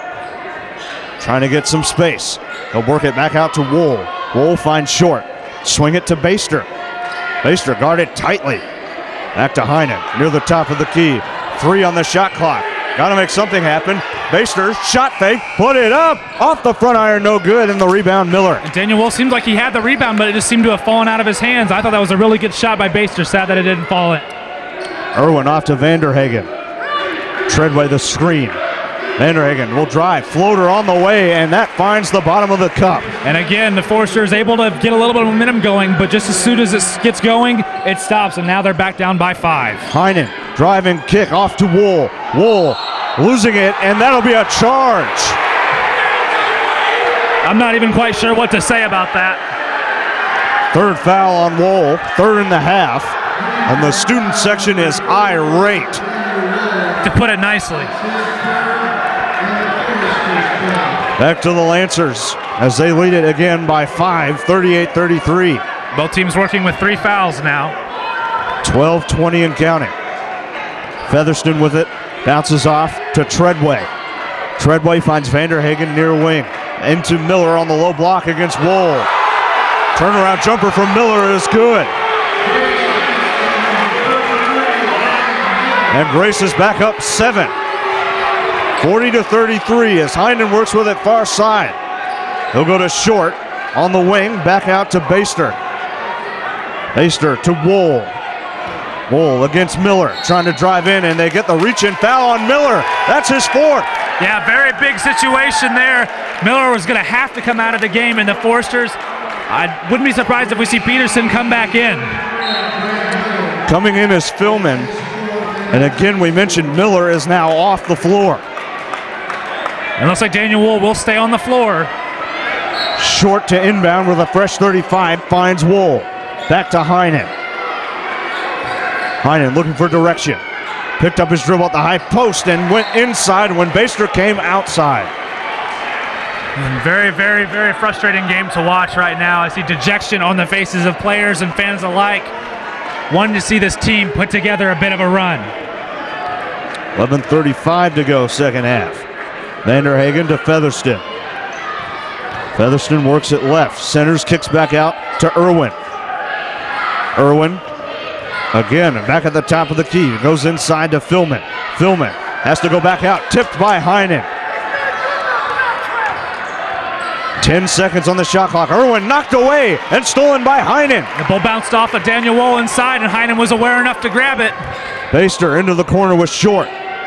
He'll go back to the perimeter. Baster will go back to Wool as Heinen wasn't looking for the pass. Very heads up by Daniel Wool, saving a big, big error. Heinen working free. Baseline jumper, a little too strong. Baster tipped it out. Heinen has it. Inside, dishes to Baster, back out. Merriman left open for 3 and air ball and out of bounds to the Lancers. Sometimes it seems like you can be a bit too open, and I think that might have been what happened with Merriman. And the Foresters still almost seem to be cursed. Cannot get anything going when the time is right to get something going. 40-33. And a timeout called by the Lancers. It's a 30-second timeout. Interesting move by Grace with their team up by 7. And the Foresters head back to the huddle. Coach Platt keeping the intensity up, or at least trying to, but he looks pretty dejected right now. Yeah, it's very frustrating. Anybody who's watching this game right now knows exactly what I'm talking about. They keep getting themselves opportunities to do something, but they're not cashing in on these opportunities at all. And time is running out. 10:34 left in the game. There's plenty of time to come back from a 7-point deficit, but you'd like to see them start as soon as possible. Out of the timeout, Grace will have 27 on the shot clock, and they'll inbound from the far side. The Lancers have 4 timeouts left. Looks like it'll be Featherston inbounding. Inbound to Vanderhagen. We're back underway. Forster fans trying to get their team back into this one. Swinging in the corner. Irwin inside, Philman on the low block. Trying to work his way around Merriman. Tough shot. Got off the back iron and in. Well, I think right now that Alec Peterson needs to be in the game. He's been one of the most consistent players right now, and I know Daniel Wool's doing a great job, but I think Peterson's energy is needed on the floor right now. Heinen goes to short. Almost stolen by Featherston. Baster now with it, far wing. He'll try and drive. Kicks it back out. Short, fakes the pass. He will drive in. Puts up a tough runner, no good. Merriman fighting for the board, but could not get it. Comes up with Vanderhagen. Vanderhagen will lob to Featherston. Inside, Philman. Blocked by Wool, and he gets the ball back. And he knocks it off of Philman out of bounds. Looking for a passer, for a passing lane. Couldn't find any, did the next best thing. And Daniel Wool looks like he's about ready to go off right now. Very frustrated, but playing very well regardless. 9:42 remaining in the second half. Baster will inbound. And now is more important time than ever. They need to get something going following that block/steal by Daniel Wool. Wool working his way through 2 defenders, driving in, and that will be a defensive foul this time, and Wool's at the line for 2. Yeah, Wool looks ready like he's going to do the whole thing himself. He went in against 3 different players. He did draw a foul. Foul on Philman, his 3rd. And Grace is in a bit of an interesting position here with a few of their big-time players very close to the foul limit as Wool hits the first free throw. Yeah, now they're at 5 team fouls. It's very likely that we'll see a bonus situation. Incoming is number 34, Eric Miller. As Philman heads to the sidelines. Trying to look at my notes here. I don't believe Eric Miller, that is, has played in either of the 2 matchups this year. Yeah, it looks very fresh and looks like they're just trying anything to try to slow down the bigs on the Forster team. Too strong on the second for Wool. 42-34, 9.5 minutes to go in regulation. Vanderhagen finds Featherston, and it looks like Peterson will check in on the next stoppage. And all these Forster fans are rejoicing, trying to see him back in. Featherston will go to Irwin. Irwin against Wool, kicks back out to Featherston. Featherston will kick back out. Vanderhagen to Irwin, trying to drive back outside to Miller, to Featherston, takes the pass, 2-pointer is short. Heinen gets the board. And now the Forsters will try and work it inside, I believe. Back out, it's short. Short, finding Wool on the baseline. Trying to back down, Miller. Looking to go, right-hander, no good, and the tip up, rebound Treadway. Well, I think Wool might be trying to do a little bit too much himself. He had a few guys open as he was trying to back his man down. Ended up taking a low percentage shot. Back outside, it's Vanderhagen. Swing to Featherston, now Irwin. Irwin, back to Featherston on the wing. Finds Irwin again. He will drive baseline, put that one up, and what a reverse layup. And it's a 10-point game now. Really starting to pull away. The Forsters in desperate need of something to happen. Here comes Heinen near wing. Looking for movement out of his teammates, goes to Baster. Now Short has it, far side, into Wool. Wool gonna drive, and a reach-in foul on Miller. That is team foul number 6. Peterson looks to check in along with Reed for Grace. That's the first foul on Miller. Again, Wool will check out for Peterson. And I just get the feeling that if anything's going to happen, I think it's going to be catalyzed by Peterson. Short to inbound. We're going to try and find somebody. He has to go deep, finds Merriman, goes to Peterson. Peterson gonna back his man in. That'll be a charge on Alec.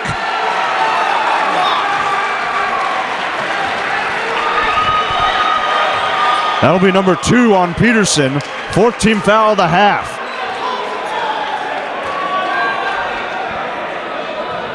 .8:03 to go, and Coach Platt not happy right now. And can you blame him?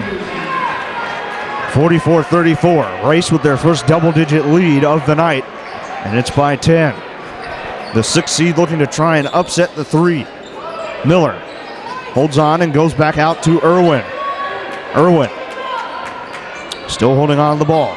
There's a go on Heinen. Offensive foul as Miller set a hard screen. And the officials proving they can call it the other way. Finally got a charge, and that's going to bring the Foresters into the bonus situation. Back on is Philman for Miller. Second media timeout of the half. And it's brought to you by the Huntingtonian. 7:41 remaining in the second half. And if anything is going to go right for the Foresters, it needs to happen sooner rather than later. Yeah, they've kept denying themselves opportunities over and over again. With 7:41 and down by their biggest deficit so far tonight at 10 points, now is the time. They got a call to go their way. They are in the bonus, and they have the ball. They need to score desperately on this possession. Media timeout brought to you by the Huntingtonian. We are the media. Visit them at huntingtonian.com and follow them on Facebook and Twitter. That was the second foul on Miller. I should apologize for that.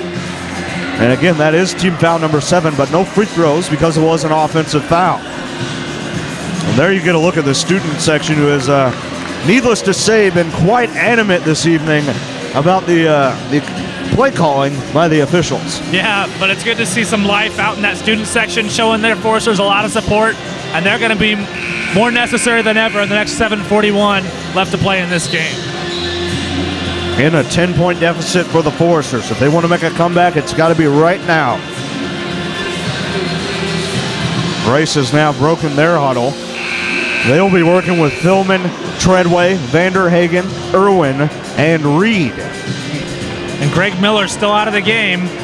To no one's surprise, working with 4 fouls, and his team seems to be doing well without him. I imagine if the Foresters put a run together, which they desperately need to, we'll see him back in the game. 7:41 to go. Can the Foresters find a way to get some points on the board? Inbound to Heinen, double team. From the full court press, goes back to Baster. Baster has some help from Merriman, and he'll work it across the timeline. Bounces off Heinen.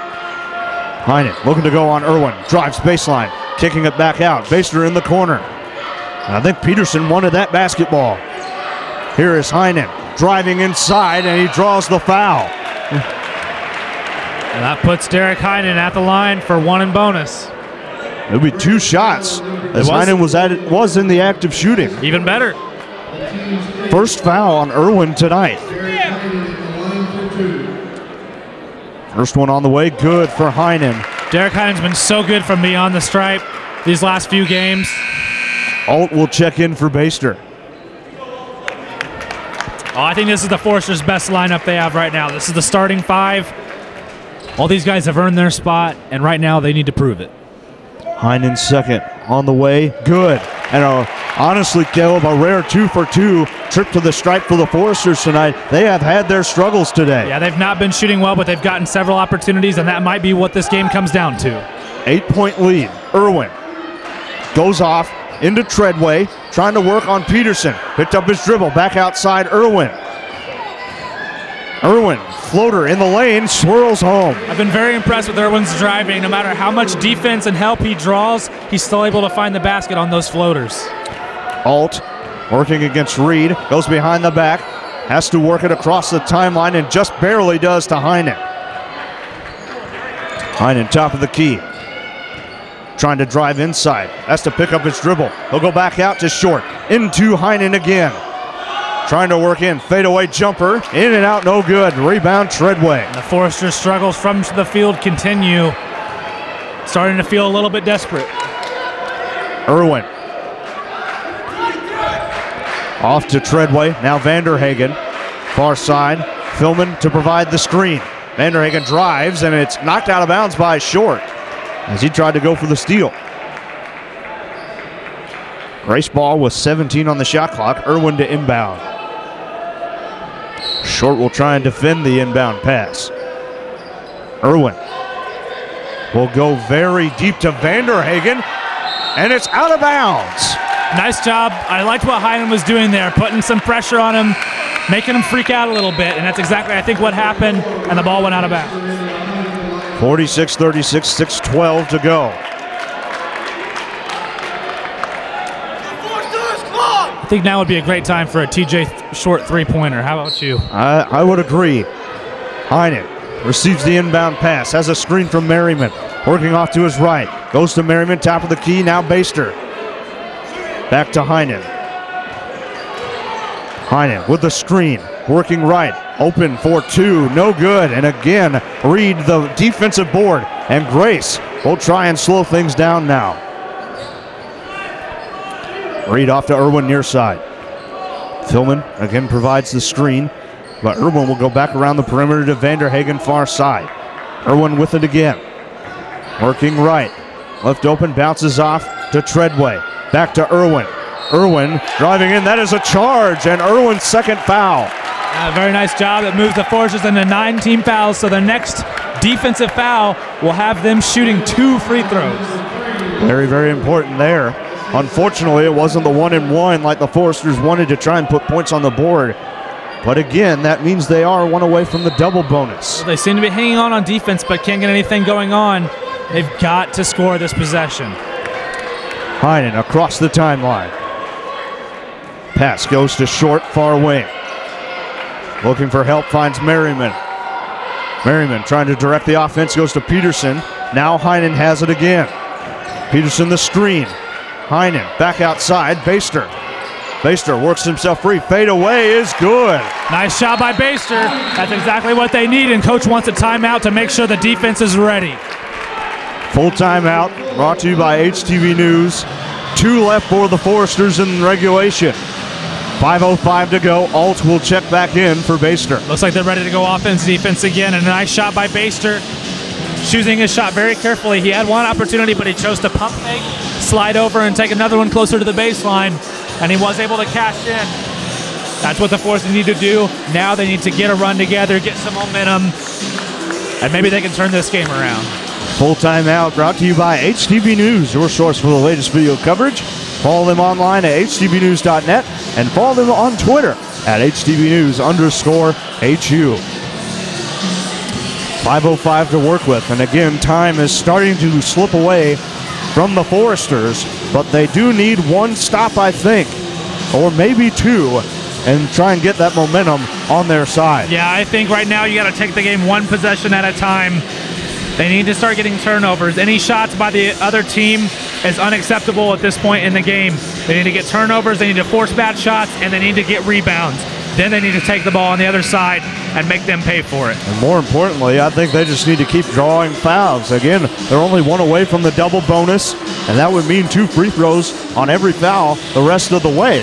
But again, they're going to have to be very, very smart in how they do that. Yeah, and they're also, if they're drawing fouls, they're getting shooting opportunities with the clock stopped, and right now that's what they need. Coach Platt urging his team to fight.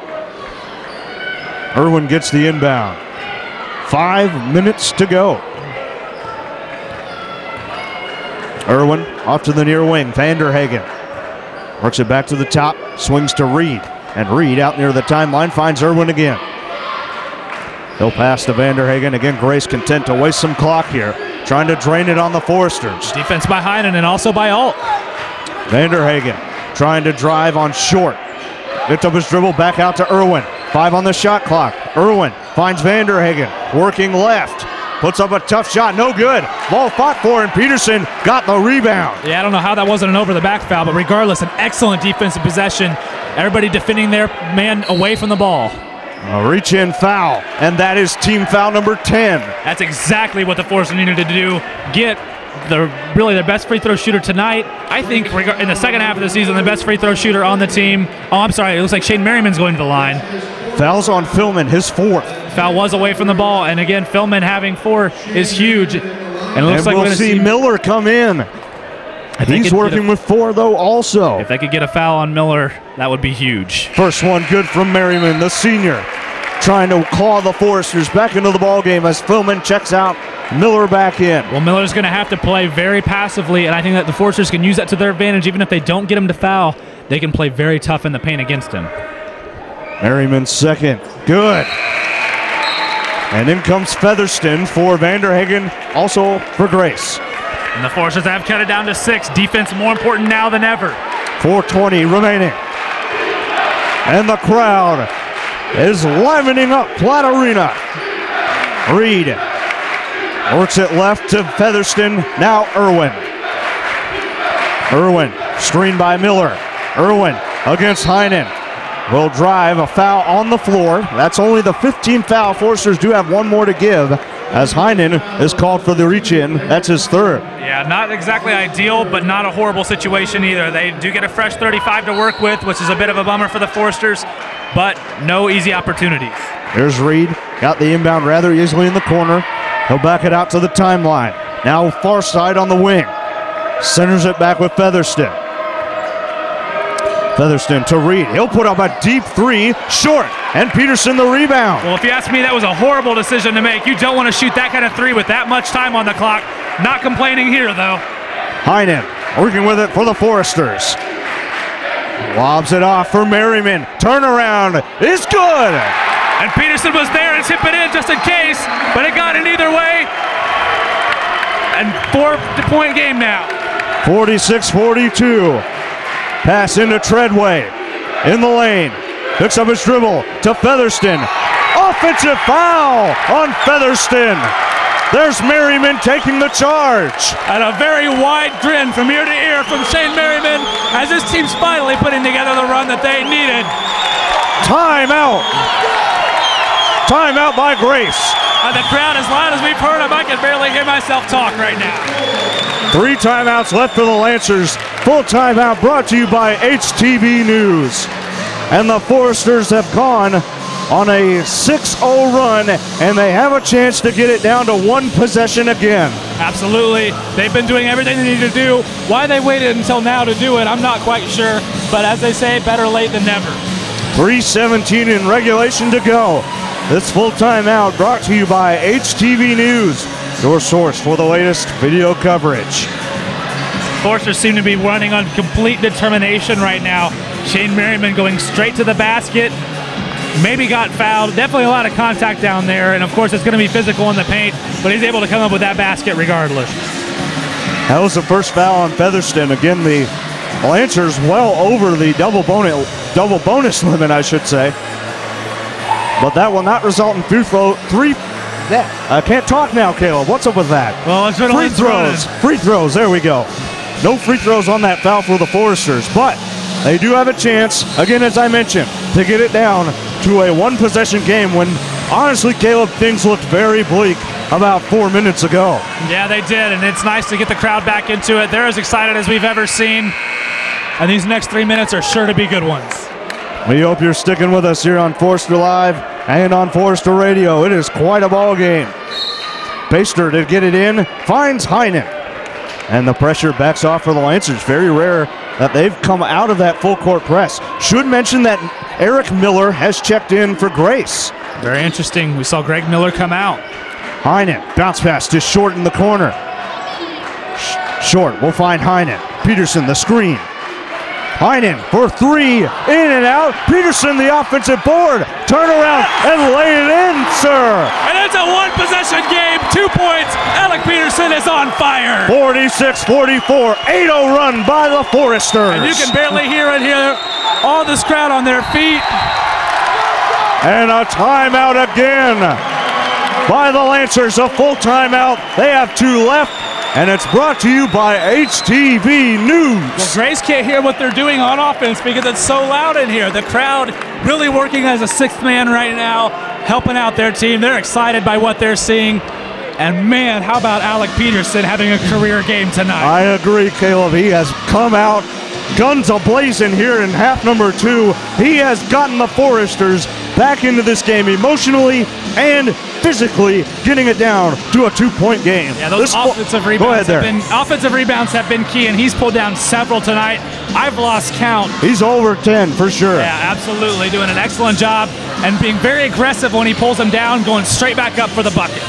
Full timeout brought to you by HTV News, your source for the latest video coverage. Find them online at htvnews.net. And HTV News recording their most recent episode that should be up by the weekend for you. If you're looking for the next episode of HTV News, should be a good one. And unfortunately, they don't have this story brewing, but it would be quite the hot story if the Foresters would come back and get this W. Absolutely. It'd give them a lot of momentum carried into the next round of tournament play. But, of course, they're still down right now. They need to close out this game. They need one stop. One stop, and they can possibly tie or take the lead. And the crowd is on their feet and getting loud again. Very interesting. I saw 4 Huntington players walking out of the huddle. 1 Alec Peterson jogging out of the huddle. Very energetic, ready to support his team. Featherston into Reed. We're back underway. Short will defend Reed. The Foresters trying to spread their arms out wide. Irwin with the ball. Back to Featherston. Off to Reed, far side.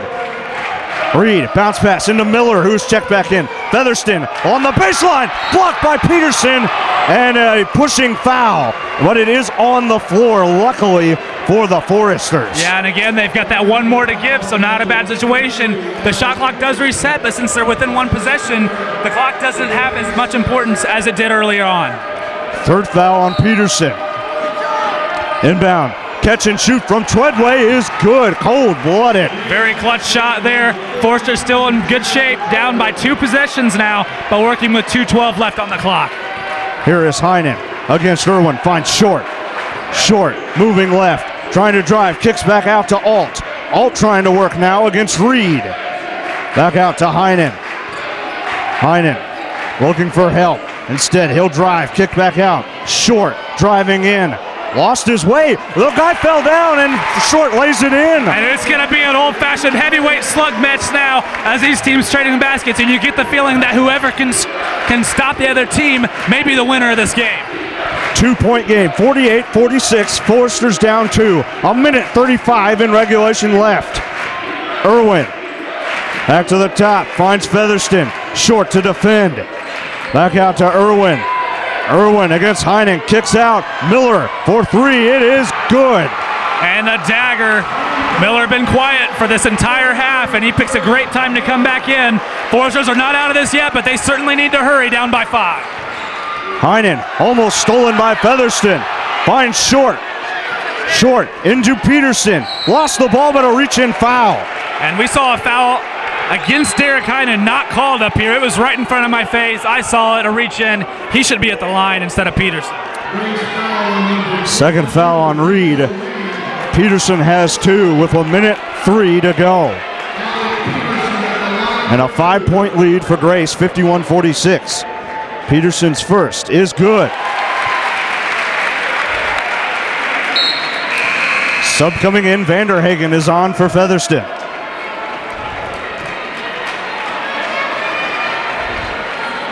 Peterson with his second.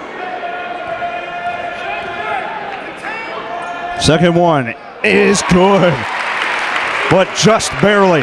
Yes, it was. 3-point lead for Grace. And they can probably waste a lot of clock here. Yeah, and all but seal the game with a shot here. Very important to get a stop for these Foresters. Stolen by Heinen. Got it to Short. And can Huntington put a possession together? Here's Heinen. Moving in. Picks up his dribble. Turnaround. Found all underneath. And a timeout by the Foresters. 1-point game. 51-50. Full timeout brought to you by HTV News. And the Foresters have 1 left. We've seen our share of exciting games here in Platt Arena this season. This one might be one of the best of them. My blood pressure's sky high right now, yes, Caleb. It is. The defense seemed Calm me down, please. I don't know if I can. Not until this clock reaches 3 zeros. I don't think there's going to be any kind of calm down right now. Full timeout brought to you by HTV News, your source for the latest video coverage. 1-point game. And what do you think the Foresters do here, Caleb? Do they quick foul, try to preserve the clock, or do they just go ahead and try and play defense? Well, knowing them, I think they're going to try to put together a defensive possession. If the clock goes below 35 and it's not looking good, I might see them be able to foul, give themselves the opportunity for a last shot, and prevent the three-point opportunity, which would make it a two-possession game and really all but end this one. And I think the first person to foul would be Greg Irwin. Again, he's only shooting just over 52.5% from the line, and I believe he is 2 for 4 on the night. Yeah, and if we remember back to the last game that was played a few weeks ago, he missed some big free throws down the stretch that might have gotten them back into the game. And we're seeing a very similar game here tonight, so it could be definitely a possibility. Irwin will inbound for the Lancers. And again, Greg Miller is in.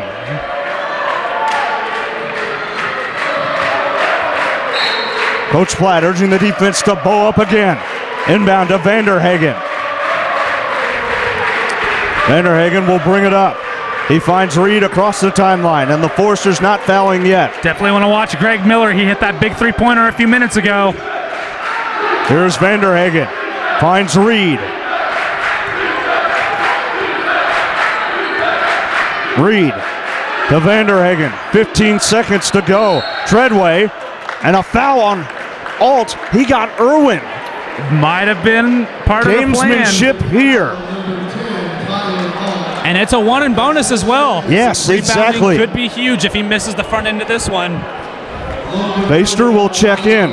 14.8. As Baster will come on for Alt, who probably made the smartest foul of the game. I think so as well. We've mentioned it before. Fouling Irwin's never a bad idea. And again, a one and bonus makes it a lot of pressure on that first shot. Featherston again checked in for Reed. Irwin, first free throw is good. And even if he knocks it down, it's going to give the Foresters an opportunity to take a three-pointer to tie it. Irwin with a second. Foresters ready to box out. Second one, no good. Tipped up, but the rebound, Treadway, and he's fouled. Of all the times for the Foresters to not pull down a rebound.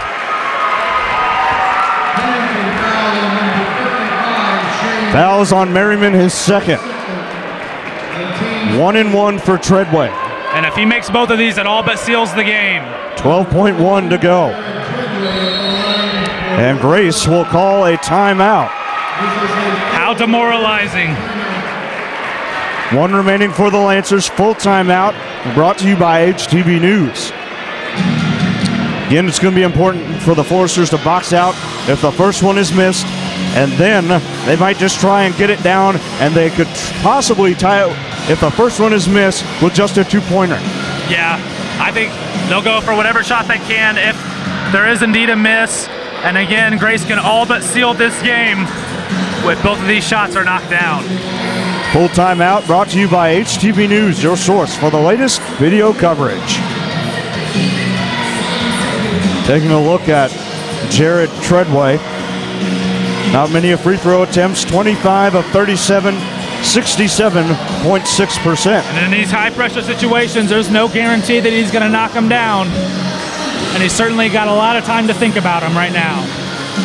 There you see the Lancers break their huddle.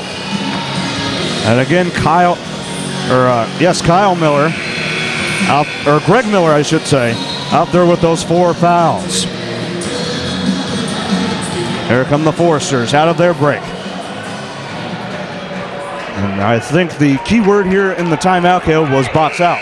I think so too, and I think they might have drawn up a play too. That way, if they do get a rebound, they don't have to call another timeout and force their defense to know what they're doing. Treadway will have 1-and-1. Front end on the way and good. Makes it a 3-point game with 12.1. And this will be the biggest shot of the game up until this point tonight. Treadway to make it a 2-possession game. On the way, he connects. Back in is Reed. Well, the situation is looking very bleak. They're going to have to come down, get any kind of shot they can. If they happen to make it, go back and foul. Heinen quickly across the half-court line. Heinen will put up a fadeaway three, and he got it. Timeout, Foresters. I don't know how he did that. 1 point game again. And Derek Heinen, he's got some ice water in his veins as well. Maybe more so than any of these Foresters, I think. I think they might try another foul. Well, they'll definitely have to try a foul situation. If they can get the ball, if they can foul Irwin, that's what they want to do. He went 1 for 2 that last opportunity. They just didn't grab the board. 1 point game, 54-53. Full timeout is brought to you by HTV News, but now, Caleb, the Foresters have none left in regulation. Yeah, they're just going to have to go on pure instinct from here on out if they were able to get a turnover. Oh, man, this game's been as close as they come. Both games are earlier this year, relatively close. A 2-point win for the Foresters in this building a couple of weeks ago, and a 5-point win for the Lancers at their home court. And we still got 6.5 in this one. And a lot can happen. You can see this going a million different directions. And here we go. Both teams out of the break. And again, Irwin will inbound, so the Foresters cannot foul him right off the bat. A very smart call. They know their weaknesses, and they're trying to cover them. Again, it's a 1-point game. If Grace happens to make both of their free throws, it would only be a 3-point lead.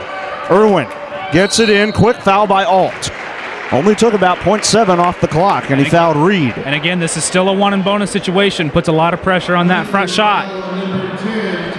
Alt's third, 9th team foul. And again, so now it's going to have to be an extra smart effort now from the Foresters. And you cannot take rebounds for granted, as we saw during that last possession. And Reed at the line. Front end on the way, and good. 2-point lead for the Lancers. You saw free throws a big problem during the last matchup for Grace. Now they're doing really good, making them in the clutch. Reed, second one, good. 3-point lead, Featherston back in for Treadway. And this will be it. This will be the 3-pointer to tie. I imagine Derek Heinen will take it again. Baster gets it into Heinen. Heinen got to get it up quick. And he's fouled. And it'll be on the floor.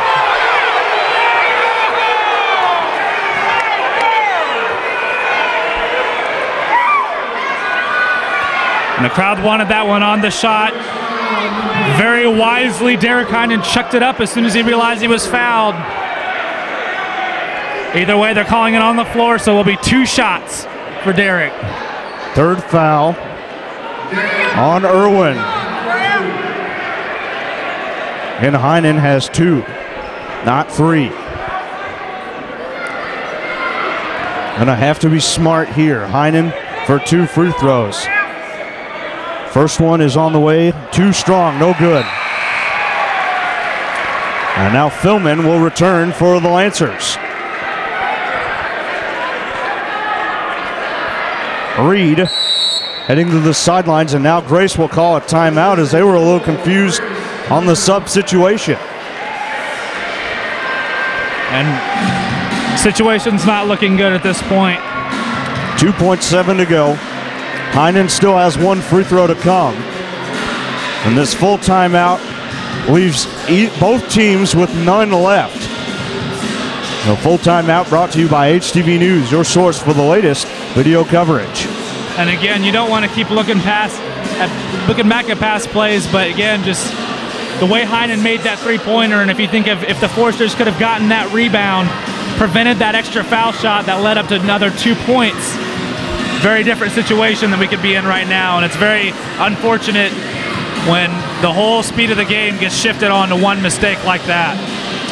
Again, the Foresters have a decision to make here on the free throw by Heinen.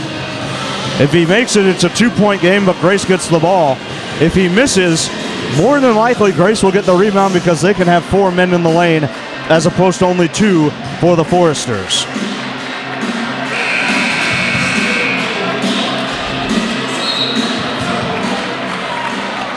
Out of the timeout comes Grace. They have Miller, Featherston, Philman, Treadway, and Irwin. All rebounding threats for the Lancers. They know firsthand from a few possessions ago how important rebounding is. Heinen. The decision here. Second one is good. And I don't think that's what he wanted to do. Inbound goes to Treadway, and there's 1 second left. But it will be 2 shots for Treadway, as that's the 10th team foul. Well, the Foresters not out of this yet. Here's what needs to happen for them to come away with the win. First of all, at least one of these shots needs to be missed. If it comes on the back end, they need to get the rebound, put up a desperation toss. They might be able to tie it, potentially take the lead if both are missed. They will adjust the clock to 1.2. Every little bit helps, right? I guess. In Treadway. Went 2 for 2 his last trip to the line. And 2 here will win the game. First one on the way. In and out, no good. The Foresters are not out of this. Give it to Shane. You said that, not me. Nonetheless, Treadway with his second free throw. He may try and just miss this to run out the clock. Second one, short. Heinen, the board, did not get the shot off. And that is the end of the game. The Foresters out in the first round, 56-54 to the visiting Lancers, and they move on to the semifinals. And now the question that's up in the air, will the Foresters make the national tournament? They're definitely on the bubble. The loss here did not help them at all. We'll be interested to see how that turns out. We're back after this, a post-game recap, and bring you a final look at the stats as well, as the Foresters fall by 2 to the Lancers, 56-54. On Forester Live on YouTube and 105.5 WQHU Forester Radio.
We have a final from Fort Wayne.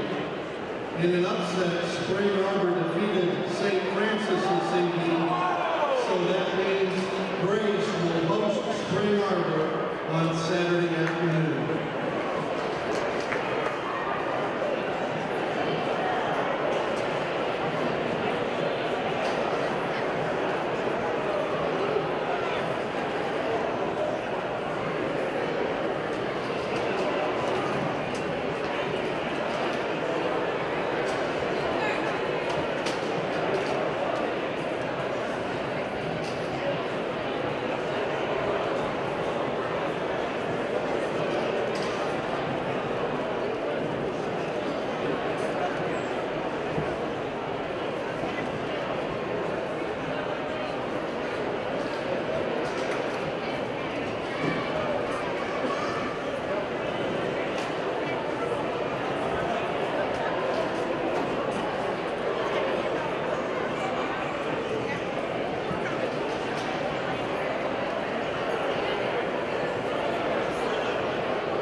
Back with you inside Platte Arena. Again, a tough loss for the Foresters as they fall 56-54 to the Lancers as Coach Platte makes his way here to our table. And Coach, a very tough game for you guys. You got down by 10. You made quite the effort to get back into the ball game. And Grace just happened to get a tough rebound off of a missed free throw and ultimately sealed it. Yeah, we didn't decide to play and play with a sense of urgency until about 7 minutes to go in the game. We don't have anybody to blame but ourselves. There's not a lot to say other than the fact that we just, didn't have that killer mentality that we needed, and I don't know why. I mean, we can't be too complacent. We're not in that great a shape, and we're in good shape, I think, nationally still. I mean, we'll wait and see, but there are no guarantees. So it's disappointing. Yeah, I've got a group that's in there pretty disappointed in how they played and how we went at it tonight, but we're going to try to figure out a way to use it as a motivator, if you will, as we head now into a lot of practices before we hopefully get to go to the national tournament. But we'll wait and see. You had a nice effort, though, out of Alec Peterson tonight. It seemed like he played very, very well. 12 rebounds in the game, and I would say probably his best game in his career so far tonight. Yeah. He attacked both ends, rebounding-wise. He had the 12, like you said, but 5 of them were offensive, which was big. But, the stats that stick out are the 38% from the field, 20% from the three-point line, and 66 from the foul line. So we didn't score. We didn't shoot the basketball like we wanted to.